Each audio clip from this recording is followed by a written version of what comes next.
Ating pong pag-aaral ngayon, pinamagatang relax and enjoy what life brings. Heavenly Father, once more we come to you asking that you enlighten us. We praise you, Father, for your goodness, for your mercy. We ask you now, continue to teach us. Turuan mo po kami maunawaan, napakatalino nito si Solomon. May mga malalalim siyang salita, Panginoon, na mapakahirap maunawaan, coupled with the language of the times in which the ideas were written. So we ask you, enlighten us, teach us, so we can become more like the people that you want us to be. Let your light shine upon us. We like to be like your Son, Jesus. Teach us, Father. Teach us to value life.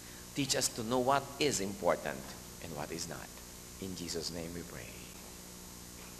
Relax and enjoy what life brings. Let's read Ecclesiastes chapter 6, verses 1 up to 6. I have seen another evil under the sun, and it weighs heavily on men. God gives a man wealth, possessions, and honor, so that he lacks nothing his heart desires, but God does not enable him to enjoy them, and a stranger enjoys them instead. This is meaningless, a grievous evil. A man may have 100 children and live many years, yet no matter how long he lives, if he cannot enjoy his prosperity and does not receive proper burial, I say that a stillborn child is better off than he.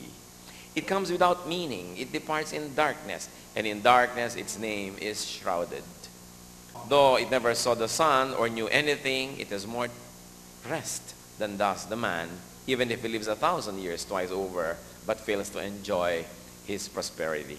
Do not all go to the same place?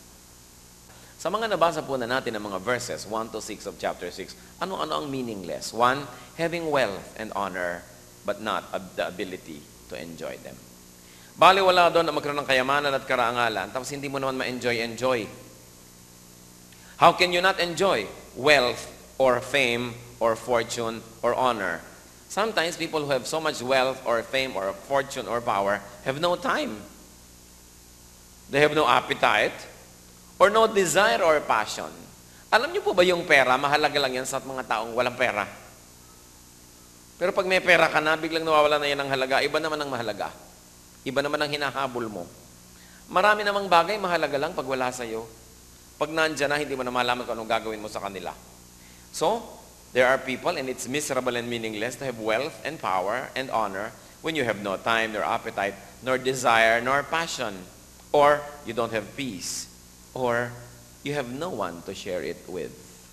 Kaya nga sabi ng isang pelikula, success is nothing without someone to share it with. Kahit nga naman yung bahay mo, punong-puno ng trophy, nag-iisa ka nakatira, parang wala man lang nagsishare ng kaligayahan mo. Bali, wala rin. And what's more, meaningless daw yung sobrang wealth, tapos a stranger can get it or inherited it. Hindi talaga literal na sinasabing meaningless, ha? Ibig kang sabihin, it's not as valuable as people think it is. At siyempre, meaningful naman. Malungkot ka na rin lang. Mabuti na yung malungkot kang mayaman, kaya malungkot kang mahirap, no? O kaya, ikaw ay nag-iisa, mabuti na nag-iisa kang may pera, kaysa nag-iisa kang walang pera.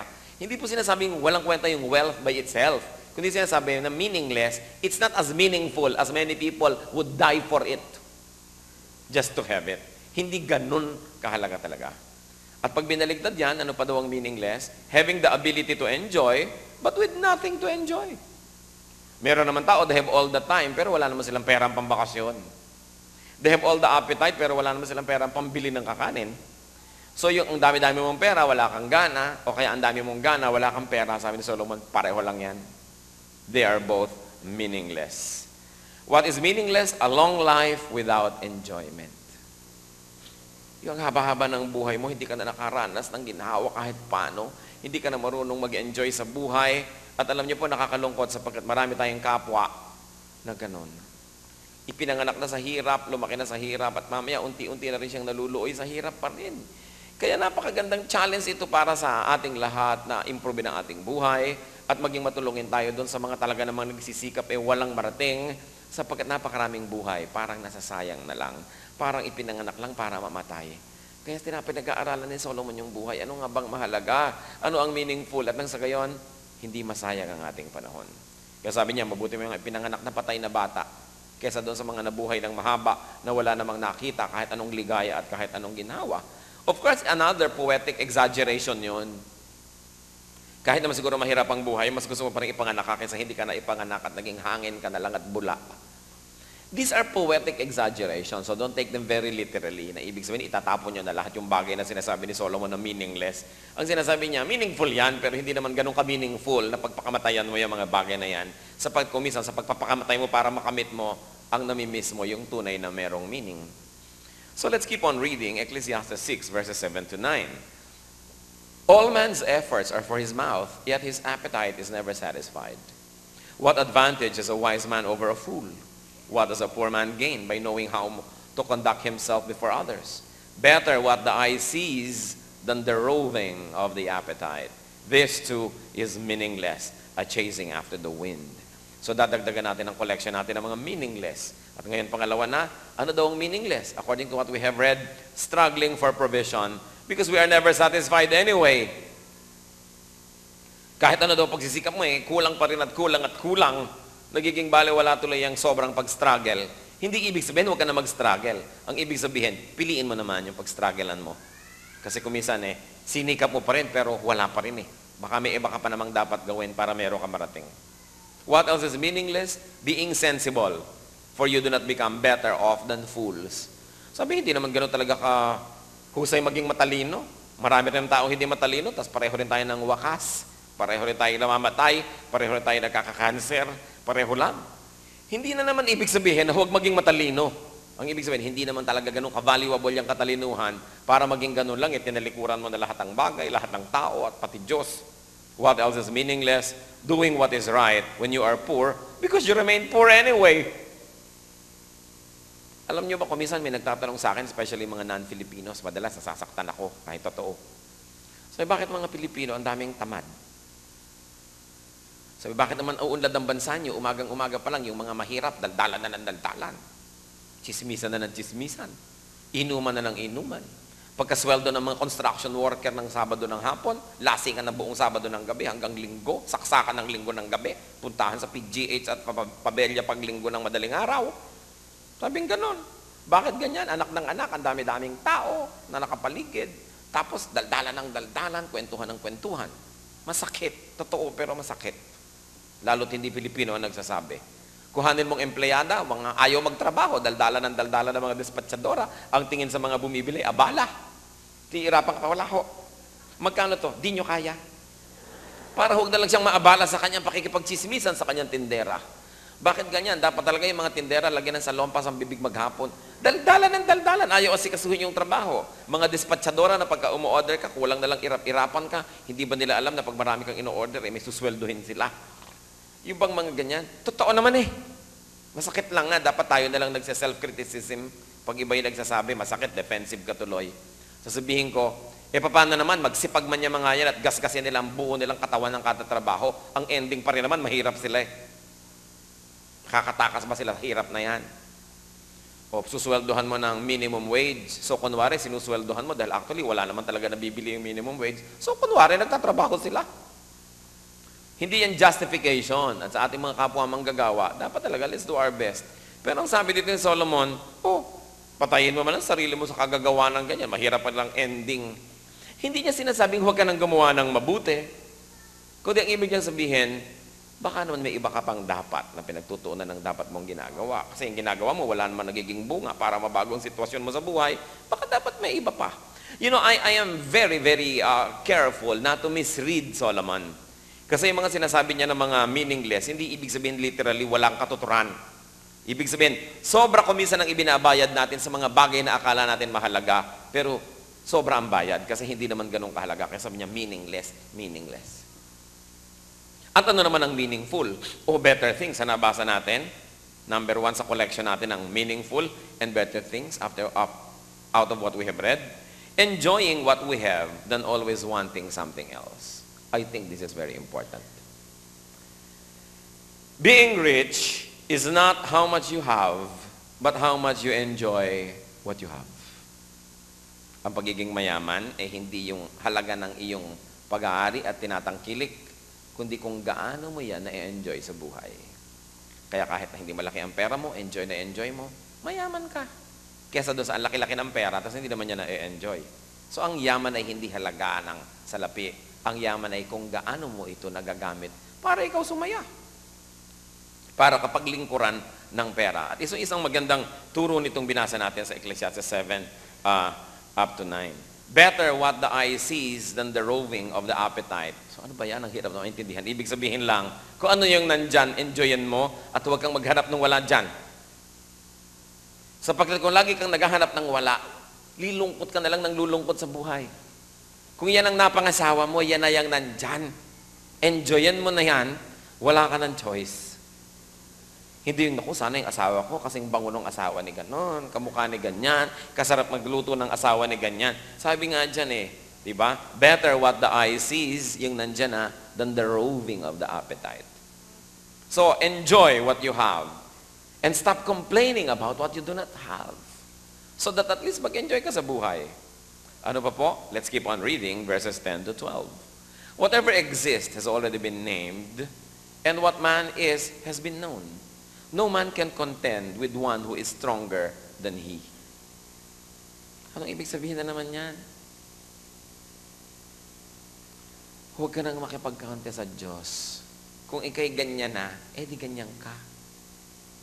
Huwag ka magreklamo dahil ikay pango. Huwag ka magreklamo dahil hindi ka kamukha ni Judy Ann. Di ba? Huwag kang magreklamo dahil ganito lang ang height mo, o dahil ganito ka. Sabi, whatever exists has already been named, and what man is has been known. No man can contend with the one who is stronger than he. Ibig sabihin, huwag ka tayong makipagtalo sa Diyos. The more the words, the less the meaning. And how does that profit anyone?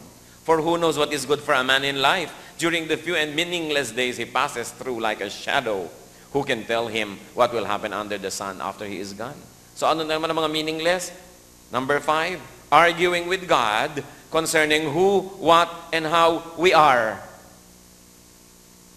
God is too powerful to argue with, and the more we talk with God on these issues, the less sense we make. Life is short and meaningless, sabi noong nagsulat. No one knows what is best for us and what will happen next. So, gusto niyo mag-enjoy sa buhay? Relax and enjoy what life brings. Enjoy your height or lack of it. No? Enjoy your width, your length, and your depth. Kung yan ang nanay nyo, hindi nyo na yun pwedeng palitan. Hanapan nyo na lang ng asset at na mag-enjoy kayo. Etong biyanan nyo, etong anak nyo, eto ang inyong sitwasyon. Merong pwedeng palitan, merong hindi. Yung pwedeng palitan, palitan. Yung hindi, tanggapin at enjoyin. Ganun kasimple ang itinuturo ni Solomon. Hindi puro ka reklamo ng reklamo tungkol sa mga bagay na wala sa'yo. Tuloy, yung nandyan, hindi mo na-appreciate. It is important. Then let's keep on reading. Ecclesiastes 7 this time, verses 1 to 14. A good name is better than fine perfume, and the day of death better than the day of birth. It is better to go to a house of mourning than go to the house of feasting. For death is the destiny of every man. The living should take this to heart. Sorrow is better than laughter, because a sad face is good for the heart. The heart of the wise is in the house of the mourning, but the heart of fools is in the house of pleasure. Kaya na naman ang mga talinghaga, baka lahat kayo magpuntahan sa Arlington Memorial, dahil house of mourning, tas ayaw nyo na mag-party kahit kailan, ayaw nyo na mag-birthday, maghunos dili muna kayo, hintayin natin ang mabasa pa. It is better to heed a wise man's rebuke than to listen to the song of fools. Like the crackling of thorns under the pot, so is the laughter of fools. Ano na naman tong like the crackling of thorns under the pot? Yan daw yung lamang pag-aapoy, under the pot, under the stove, Yun lang daw tunog ng nasusunog na kahoy. Ganun lang ang tunog ng mga nagtatawa ng mga hangal. This too is meaningless. Extortion turns a wise man into a fool, and a bribe corrupts the heart. The end of a matter is better than its beginning, and patience is better than pride. Do not be quickly provoked in your spirit, for anger resides in the lap of fools. Do not say, why were the old days better than these? For it is not wise to ask such questions. Wisdom, like an inheritance, is a good thing, and benefits those who see the sun. Wisdom is a shelter, as money is a shelter. But the advantage of knowledge is this, that wisdom preserves the life of its possessor. Consider what God has done. Who can straighten what he has made crooked? When times are good, be happy. But when times are bad, consider. God has made the one as well as the other. Therefore, a man cannot discover anything about his future. Ayan, nawala ng hanap buhay ang mga fortune teller at horoscope makers. Sinabi na, a man cannot discover anything about his future. So ano na naman ang mga meaningless sa collection ng ating binasa? Meaningless number 6, asking why everything is worse than it used to be. Sabi ni Solomon, useless yan. Yung bang, you're always looking for the good old days, the good old days. Bakit nung araw, the good old days? Ngayon, ganito na. Ganito na ngayon, tumigil ka na ng kaiisip nung araw dahil tapos na yun. Why everything is worse off than it used to be. What else is meaningless? Trying to change what God has done. Verse 13, sabi, if God makes something crooked, can you make it straight? Anong nakikita natin dito mga kapatid? Dapat nating mapaglimi-liming, mapag-aralan. Alin ba yung talagang ginanya na ng Diyos? So huwag mo nang baguhin yan. Halimbawa, paano mo, pastor, ganito ang pangako, pwede ko ba itong dalhin sa doktor at papalitan? Napakahirap naman na yung tanong. Diba? Papalitan ko ba itong ginawa ng Diyos? Kasi iba nagagalit, Diyos ang naglagay dyan, bakit mo papalitan? Ba't yung kuko nyo, ginugupit nyo? Hindi, pahabain nyo na rin niya dahil nilagay yan ng Diyos. So, alin ang dapat at alin ang hindi? I think, dapat nating maisip. Yung pwedeng ma-improve, yung pwedeng palitan na hindi mo nung ibinibenta ang kaluluwa mo kay Satanas, hindi ka napapahamak, hindi ka nakakasakit ng kapwa, keep improving. But there are things that just have to be accepted. May mga bagay na dapat tanggapin. At habang tinatanggap natin ng mas maaga, mas nagkakaroon tayo ng ligaya sa buhay. That is meaningless to try to change what God has done. What is meaningful or what are better things? Number 2, a good reputation at the time of death. Mahalaga daw yun. Yung ikaw yung mamatay na mabango ang iyong pangalan. Sabi niya, that is important. What else? Going to a funeral instead of to a feast. Pumunta na lang daw sa lamayan at libing kesa sa mga pista. Of course, once more, this is poetry. Hindi naman ibig sabihin, hindi ka na pupunta sa masasayang okasyon at hahanapin mo na lang lahat ng patay. But what do funerals do? Funerals remind us that we all must die. So, ang ibig sabihin, kung may namatay, kung merong namamatay, take advantage of it by thinking about your life. Na mamaya, ikaw naman ang susunod. So, dapat mapaghandaan mo yan at yung buhay na ipapahiram pa sa'yo, magkaroon ng saysay, magkaroon ng katuturan. Kaya sabi niya, mabuti ang nagpupunta sa mga patay. Kung naiisip niya at naaalala na siya may mamamatay din, haharap din siya sa Diyos, mapaghahandaan niya ito at hindi niya aaksahin ang maiksing buhay na ipinahihiram. Choosing sorrow over laughter. Sabi ni Solomon, mabuti yan. It is meaningful. You know, the act of choosing sorrow over laughter. A sad face may hide a happy heart. Sabi niya, sensible people mourn, but fools always laugh. Foolish laughter is stupid, sabi niya. Up to a point, it's true. Kung gusto mo daw malaman ang IQ ng isang tao, tingnan mo kung gaano kalakas tumawa. Humina bigla ang mga tawan nyo. Mas malakas daw ang tawa, mas buhaghag ang tawa, at mas kabuyang-yang ang bungang habang tumatawa. Konti lang ang katalinuhan nun. Sabi ni Solomon, ang mga hangal daw, tawa ng tawa. Pero yung matatalino daw, madalas ay hindi tumatawa sapagkat nakikita nila ang mga bagay-bagay at nalalaman nilang napakadaming dapat ipagluksa sa balat ng lupa. Ngayon, pumili kayo. Gusto niyo bang matalino kayo? O tawa kayo ng tawa? Kaya kumisa nakakarinig ka sa mga ina, kinakausap ang kanilang anak na binata. Anak yung nililigawan naman kung makahalpak ng tawa, napakalakas. No? Mga mukhang hindi siya matalino, anak. Alam niyo naman, the empty can strikes loud. Diba? Yung latang walang laman, pag nalaglag, ang ingay, yung puno, tahimik. Hindi naman laging ganun. May mga matalino rin naman kung minsan malakas tumawa. Pero siguro mga 99%. Pag napakalakas tumawa, magduda na kayo. Pigil na pigil tuloy ang mga tawa nyo ngayon. Exempted muna ngayon, ilabas yun na ang natural. Totoo naman yung mga taong hampasan ng hampasan sa kalye, mga babaeng, ha ha ha ha, yan yung mga hinahabol ng lasing. Yan ang tinatahulan ng aso. At kung may kasamang lalaki, yung mga kasamang lalaki niya napapahamak. Dahil sa kalakasan tawa ng mga babaeng ito, nakaka-attract sila ng wrong attention, nasisipulan, nasasabihan ng mga malalaswang salita. Yung kasama naman nilang lalaki, magsusuperman, ipagtatanggol ang babaeng. Dapat yung itulak sa imbornala talaga naghahanap ng gulo. Sa katatawa na lang, naghahanap talaga ng gulo. Diba? Napapahamak tuloy ang tatay o kuya o asawa dahil hindi marunong mag-conduct ng sarili. Kaya sinasabi dito ni Solomon, yung sobrang malalakas na tawa, pagdudahan. Ano pa daw ang meaningful? Aside from choosing funerals over mga kung ano-anong mga party, harsh correction than praises of fools. Mas mamatamisin daw natin yung pinintasan tayo, kinriticize, pinagalitan ng matalino kaysa pinuri ng hangal. Pag may matalinong tao at pinagagalitan kayo, pag mayroong accomplished, successful, advanced, well-evolved tao na kayo'y kinikriticize at kayo ay sinasabing, mali ito, tama ito, ganyan yan, dapat kayo magpasalamat, dapat pa nga kayo magbayad ng matrikula dahil kayo natututo. Mas mahalaga daw ang pagsansala, ang pagkriticize, ang pagtatama ng marurunong kaysa ang paghanga ng mga hangal. So titingnan natin yun. Pag may humahanga sa teka, matalino ba itong humahanga sa akin o hindi?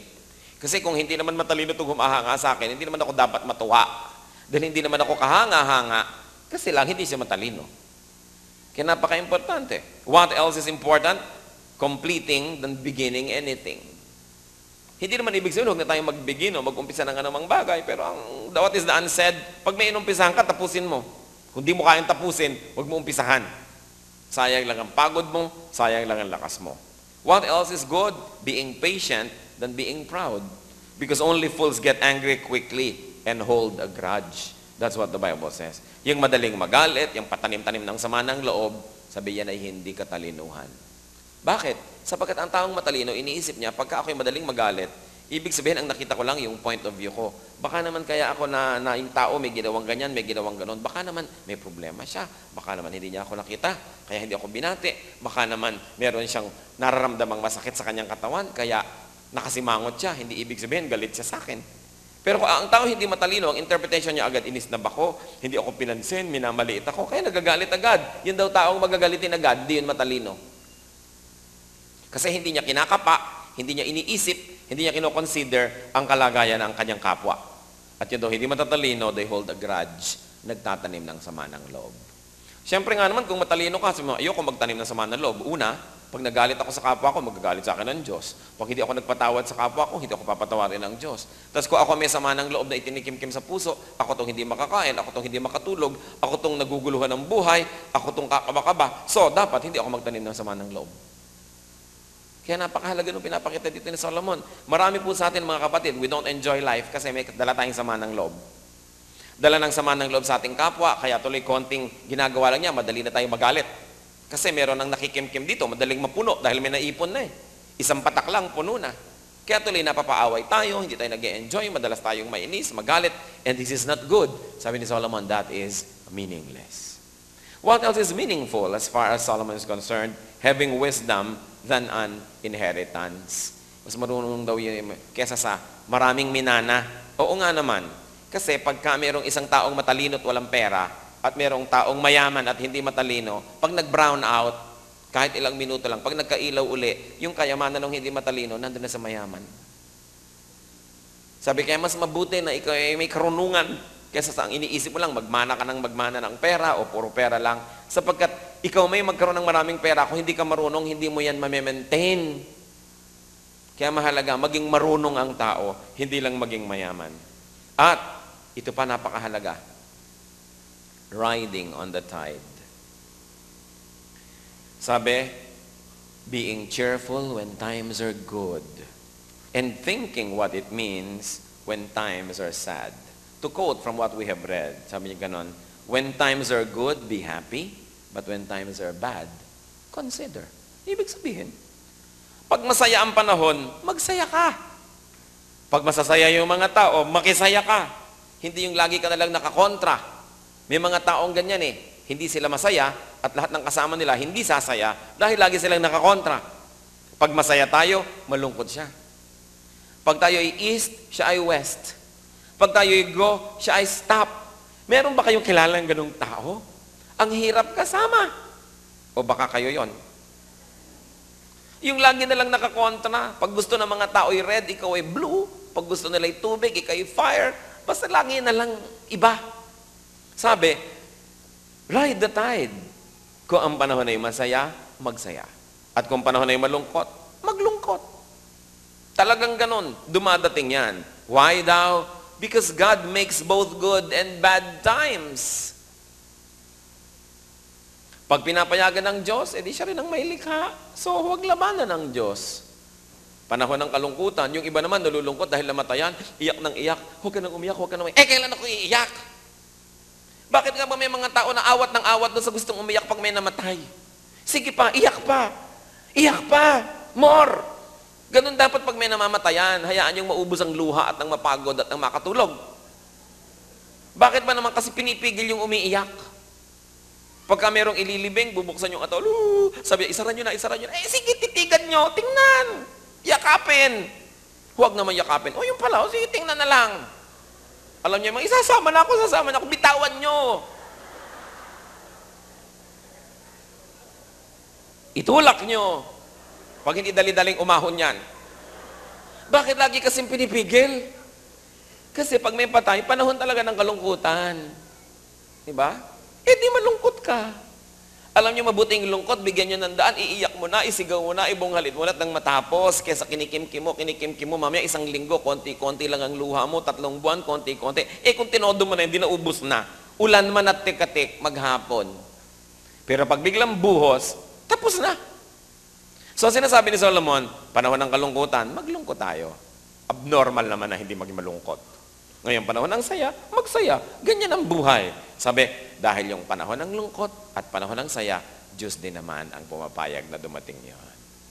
So, huwag kontrahin. This keeps us from knowing what will happen next, sabi niya. Dahil hindi mo alam, sasaya ba ako bukas o lulungkot ba ako bukas? At yan daw isang paraan ng Diyos para hindi natin malaman talaga kung ano mangyayari. Bakit? At nang laging sa Kanya tayo umasa. At nang laging sa Kanya tayo humawak, at sa Kanya tayo sumunod. So, kung panahon ng lungkot, lungkot. Kung panahon ng saya, saya. Huwag niyong baligtarin para madali ang buhay. Ecclesiastes 7:15-29. In this meaningless life of mine, I have seen both of this. A righteous man perishing in his righteousness, and a wicked man living long in his wickedness. Do not be over-righteous, neither be over-wise. Why destroy yourself? Do not be over-wicked, and do not be a fool. Why die before your time? It is good to grasp the one and not let go of the other. The man who fears God will avoid all what? Extremes. The man who fears God will avoid all extremes. Wisdom makes one wise, more than man more powerful than 10 rulers in a city. There is not a righteous man on earth who does what is right and never sins. Do not pay attention to every word people say, or you may hear your servant cursing you. For you know in your heart that many times you yourself have cursed others. All this I tested by wisdom, and I said, I am determined to be wise. But this was beyond me. Whatever wisdom may be, it is far off and most profound. Who can discover it? So I turned my mind to understand, to investigate and to search out wisdom and the scheme of things, and to understand that stupidity of wickedness and the madness of folly. I find more bitter than death the woman who is a snare, whose heart is a trap, and whose hands are chains. The man who pleases God will escape her, but the sinner she will ensnare. Look, says the teacher, this is what I have discovered. Adding one thing to another to discover the scheme of things, while I was still searching but not finding, I found one upright man among 1,000, but not one upright woman among them all. This only I have found. God made mankind upright, men have gone in search of many schemes. In so many words, ano na naman na itinuturo sa atin ni Solomon? What is meaningless? Number 8, listening to everything that everyone says. Tandaan nyo yan. You should not listen to everything that people say. Why? Dahil baka madinig nyo, pati katulong nyo, minumura kayo. Minumura kayo niyan. Liba na lang talaga kayo perfect na amo. So, ba't nyo pa gustong malaman? May mga tao naghahanap ng baho. Kung pwede na lahat ng imbornal amuyin at lahat ng mabaho buklatin. Yung bang, huy, anong sabi ni ano? Anong sabi niya tungkol sa akin? Anong sabi niya tungkol sa akin? Ba't nyo ba inaalam? Para lang kayo malungkot? Bakit nyo gustong malaman? Sabi ni Solomon, don't listen to everything that everyone says. Because you will only hear people cursing you. Mga amo, ano bang iniisip ng mga sekretary niyan tungkol sa inyo? Mga construction managers, anong iniisip ng mga laborer tungkol sa inyo? O mga amo sa bahay, anong iniisip na inyong katulong? Bihira naman siguro yung, wow, love ko ang amo ko, ang bait ng amo ko. Kung ma-e-extra yung utak niyan, papalayasin nyo ngayon din. Kaya ang sabi ni Solomon, huwag nyo nalang x-rayin. Kayo din naman maraming iniisip laban sa kanya at sa iba pa eh. Ganyan lang talaga ang tao. So huwag na kayong maghanap ng trato ng iba na hindi nyo naman ginagawa sa inyong kapwa. In other words, Solomon was saying, there are people you should never listen to. May mga tao, never kayo dapat makinig sa kanila and you should never hear them dahil lulungkot lang kayo. At ano pa? There are things naman that you should not listen to or hear even from people that you listen to. So, ilang klaseng tao? Taong kahit kailan hindi nyo dapat pakinggan. Lulungkot lang kayo. Number 2, sa mga pinapakinggan yung tao, may mga bagay pa rin silang sinasabi na hindi pa rin dapat pakinggan o di dapat marinig. Sapagkat meron pa rin silang sasabihin na nakakasakit sa inyong damdamin. Ang point, mabuti sana kung ang sinasabi nila, magagamit natin para improve ng ating sarili. Pero kung hindi, nasasaktan lang tayo, di wag nyo nang pakinggan para kayo sumaya sa maiksing buhay na ipinapahiram ng Diyos. This is what Solomon is saying. Listening to what everyone says is useless. Meron po tayong mga kilalang tao, paghahango sa akin, ako, meron nung nagko-complain tungkol sa ating Bible study. Ilan ba yung umaaten sa Bible study? 20. Ilan yung nagko-complain? Isa ho, yaman na, charge it to statistics. Alam nga namang 20 naging happy, alam nga naman tayong perfect. Laging may hindi happy dyan. Ngayon, kung may 19 na nagre-reklamo, makinig ka na.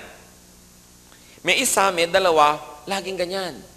When people live together, some will smile and some will frown. But you need not mind them. Travel on as best as you can. Take them as you find them. But don't change your ways, don't change your plans, don't change your life every time one person complains. Dahil alam nyo, kung ako lang makikinig sa tao, hindi ko na malaman kung maglalagay ako ng bigote o wala. Nag-ahit lang ako, nagkaroon ng kaguluhan sa buong Plaza de Goite. May mga nagsasabing, hindi ako dapat mag-ahit. May nagsasabi naman, mag-ahit ako dapat. Ano kaya ilagay ko yung kaliwa na may bigote, kanan, meron para sumaya ang lahat? Kung wala akong pakialam sa gusto nyo, gusto ko mag-ahit, tapos.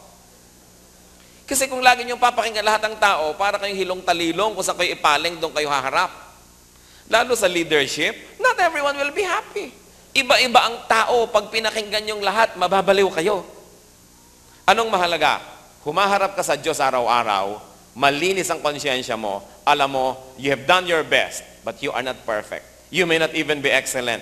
You may not even be very good. You may only be fair. But if this is already your best, yun na yun. Yun ang sinasabi, huwag nyo nang baguhin ang nilagay dyan ng Diyos.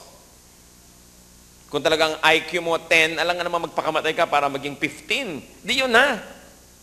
Just do what you can to improve your life within the context and the confines of what you can do, but don't kill yourself and don't kill others trying to do what you cannot do. Dahil hindi ka sasaya and you will make everybody else around you miserable. Sabi niya, huwag kayong nakikinig. Lagi. Kasi ang tendency ko minsan, even pastors, meron kang 200 members, tapos merong 2 nagre-reklamo, parang ang bigat-bigat na ng mundo mo, pasan mo na ang daigdig dahil sa 2 ito. Sabi ko, pagka 100 tao, at merong mga 2 o 3 sobrang nagre-reklamo, at mga 5 na nagre-reklamo pero hindi sobra, at merong mga 20-30 hindi nagre-reklamo pero hindi rin pumupuri, at tapos meron ka mga 60 o 70 na generally they are happy, yun na yun. Hayaan nyo na yung mga 2 o 3 mareklamo. Dahil alam naman palitan nyo ang buong planeta para sa kanila. Basta alam nyo na yung inireklamo nila, unachievable naman, at saka talagang hindi pwede, huwag nyo nang pansinin, you cannot please everybody. You cannot. At mas maaga niyong tanggapin yon. Ako ito. Kung gusto mo ako, salamat. Magiging tayo magkaibigan. Kung ayaw mo sa akin, sorry, but we both lose. Pero hindi ko papalitan ng buhay ko para mo ko magustuhan. Kung ako ito, kung nagustuhan mo ko ngayon, magunaw man ang daigdig, gusto mo pa rin ako kasi ito na ako. Pero kung binabago ko lang para mo ko magustuhan, bukas madidiscover mo yung totoo, hindi mo rin ako magugustuhan bukas, mag-umpisa ka na ngayon, hindi pa ako napagod. This is what Solomon is saying. Hindi naman ibig sabihin yung mga masama nating ugali, huwag natin palitan. Yung mga kakulangan natin, huwag na nating punan. Pero ang sinasabi, you have done already your best. Kung hindi pa rin kasya yan sa tao, problema na nila yon. But you are not living to satisfy them. You are living to attain the fullest potential of what gave you in the first place. You cannot be what you are not. Ano pa daw ang meaningless? Sabi ni Solomon, being smart and understanding everything too much. Galing ano? Si Solomon, pinakamatalinong tao, full of wisdom, sabi niya, alam niyo isang walang kwentang bagay, walang kwentang maging sobra matalino. Totoo nga naman, ano? Kasi yung mga konti lang alam, mas masaya. O mga asawang babae. Di ba nung hindi nyo alam na may kulasisi ang asawa nyo, masaya kayo? Nung nalaman nyo, naging kayo miserable. Tapos yung iba, research pa ng research. Umuupa pa ng kung sino-sino. Umaarkila pa ng taxi para sundan tong asawa. Nakakarating pa hanggang Manggatarem, Pangasinan sa pagtuntun kung saan nagpunta yung asawa. Bakit nyo hinahanap lahat ng mababantot sa buhay? Para lang kayo magmukmuk at magreklamo at para kayo hindi sumaya. Ang point is, sabi, don't be too smart. Don't try to know everything. Dahil ang mundong ito ay twisted, deformed. The more you know, the more you will discover reasons to be sad. Sa church, sino po ba ang pinakamasaya sa church? Ito yung mga attend. Mga this is the day, this is the day. Subukan nyo maging deacon na kayo at elder na babawasan na inyong mga kaligayahan sa buhay. Dahil nalalaman nyo na lahat ng problema ng church, lahat ng ganito at lahat ng ganon. Subukan nyo maging pastor na mabawasan ang iyong kaligayahan. Pero kung tinatawag kayo sa lumigaya kayo at lumungkot, sundin nyo ang Diyos kung tinatawag kayo sa ministry. Pero what I'm saying is, ang naka-honeymoon mode with God, yung mga konti lang ang alam. Because the more you know, the sadder you get. Ganun talaga ang buhay. Kaya sabi ni Solomon, oh God, what kind of burden that you have given to men that you should make them wise only to be sad. Kaya ang sinasabi ng iba, better by far you should forget and smile than that you should remember and be sad. So being too smart, discovering everything, understanding everything, it is meaningless. Sabi ni Solomon. Ano pa daw ang isang meaningless? Pang-10? Ewan ko ba niya idinagdag dyan matapos yung magkaroon ng kotak-kotakot na asawa? Being trapped by a bad woman. Sabi niya, this is worse than death. Mabuti pang yakapin ka ng alakdan kaysa yakapin ka ng isang babaeng masama. Sabi niya, it is very hard to find a good woman. Sabi niya, sa 1,000 tao, makakakita ka ng isang mabuting lalaki. Pero sabi niya, sa 1,000 tao, wala akong makita ng mabuting babae. Aba, ewan ko, hindi ako may sabi niya, no? Basahin niyo siya may sabi. So sabi naman ng wife mo sa'yo, hoy, 1,001 na ang nakita mo, kaya ako na yon. Buti na lang at 1,001 ang napagpilian. Nagkaroon ng chance. Of course, it's a figure of speech. Si Solomon kasi, ang dami niya naging wives, libo-libo. So yun siguro, dinami-rami ng mga babaeng ito. Walang gusto ang mga ito, kundi allowance. No? Walang gusto ang mga ito, kundi bili mo ko nito. No? Na-realize na niya yon. Na hindi naman sumasama sa kanya dahil mahal siya. No? So, nakita niya sa kanya, being trapped by a bad woman. Now, what else is meaningful as we have read? And this is important, brothers and sisters. Keeping to the middle of the road. Sabi niya, do not be too good. Baka akala nyo, iniimbento ko. Ecclesiastes 7:20. There is not a righteous man on earth who does what is right and never sins. Sabi niya, huwag ka nang masyadong righteous. Tama na yung righteous ka, pero not over-righteous. Do not be too smart. Sabi niya ganon. In other words, what is Solomon saying? Do not be a perfectionist. Yung iba naman, perfectionist. May dadalhin sa church, hoy, pag nandun, ha? Huwag kang magsasabi ng mga four-letter words, ha? Tsaka huwag kang maninigarilyo, ha? At tsaka, ang isuot mo yung conservative, ha? At tsaka ganito, ganyan. Sabi, huwag na nga ako sumama. Yung napaka-perfectionist mo naman, kaya nga pupunta sa church yan, marami kasalanan sa mundo. Huwag lang kaming ihawa at huwag lang niya ipaghalandakan. Welcome naman siya, hindi niya kailangan mukhang madre o mukhang monk para dumating sa church. Kaya nga nagpupunta sa church yung tao, may problema eh. Alam nga namang pinagpapanggap mo na siyang perfect para siya maging welcome. Kung perfect na siya, hindi na niya kailangan ng church. Marami po kasi mga Kristiyano, over-righteous. Alam ko pa nga meron akong alam na camp. Christian camp. Ha? Christian camp. Nagbabaan ng truck-truck ng mga young people para mag-camp. May nakita daw yung camp director na isang batang lalaking mukhang homosexual yata, naka-eyebrow o kung ano man yun. Pinauwi. Bawal daw ang bakla sa camp. Ang point ko, ba't ka pa nag-camp? Kung papauwiin mo lahat ang mga ayaw mong tao at may mga problema kang tao, kaya nga may camp dahil yung mga tao ay kailangan nilang makita ang Diyos, kailangan nga nilang makahalubilo ang kapwa Christian o mga Kristiyano kung di man sila Christian at ang sila ma-lift up. Sobra naman taas ng requirement para ka sumali sa camp na ito na kailangan wala kang nobyo. Pag may mga nobyo, hindi pinapasali, puwera. Di wala nang natira doon sa camp. Kala nyo ba anak nyo walang nobyo? Kala nyo lang yon. Ayaw nyo maniwala, ano? Don't be on denial. Maraming mga magulang on denial. So, anong ibig natin sabihin dito? Keep to the middle of the road. Be righteous, but do not be excessively righteous. Meron naman birthday party, isinumpa ko sa sarili ko, hindi na uli ako a-attend. Akala ko birthday party, yung pala worship service na naman. Kakawa-worship ko lang kanina, nagpunta ako sa birthday, worship na naman. Akala ko ba birthday to? Hindi na ba tayo pwede magsaya ng walang ganon, walang opening prayer, o kahit man lang meron, yung walang sermon, walang exhortation. Kulang na lang, may collection. Pero party yun. Ang lahat ng bagay meron namang tamang lugar. Hindi naman nadadaan niya sa sobrang kabanalan. Kada kibot na lang, dasal ka ng dasal. Kada kibot na lang, bubuksan mo yung scripture kahit wala ka sa panahon, wala ka sa timing. Kaya sabi sa Bible, do not be over-righteous. Pero meron ding sinabi, do not be too evil and too foolish. Bakit daw? Kung minsan may ginagawa kang mali, nakakalampas. Kung minsan may ginagawa kang mali, napapatawad. Pero subukan mong napakarami mong ginagawang mali, sunod-sunod, mapupuno agad ang salop, kakalusing ka, tapos ka agad. Sabi yung excessively bad, masama din yan. Kasi, sabi ganon, you will die early. How do you die early?